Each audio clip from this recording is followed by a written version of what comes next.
Abbichuun buna facaasee yatan booyyeessi dhaabuu laftun duusuma fakkaatee yaqalloo qilleensi raasuu abbichuu lagaa tokkeerra marmaarinii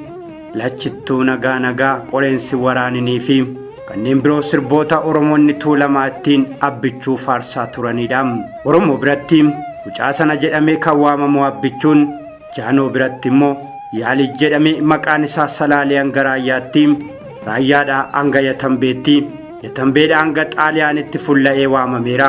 Irraan garuu osoo ani deebiin kenniifin na dursee mucaan gaadurree garuu immoo leenca caalu kanaan abshir guyyaa tokko ni barattaa jedhan harka isaaniitiin goofaree gaaddisa dhiiraa abbichuu sukkuumuuni.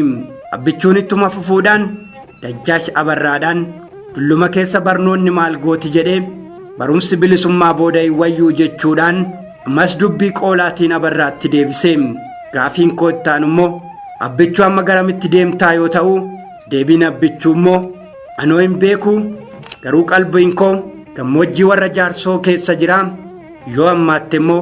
gara ginda baratitti fulla'uun koo waan hin oolleedha kan ammoo shaanqoo koorraa nu badha jechuudhaan ammas deebii garaa nama nyaatu deebisee yoo kana Dajjaash Abarraan adaraa immaa osoo hin argine akka hin deemne yoo jedha.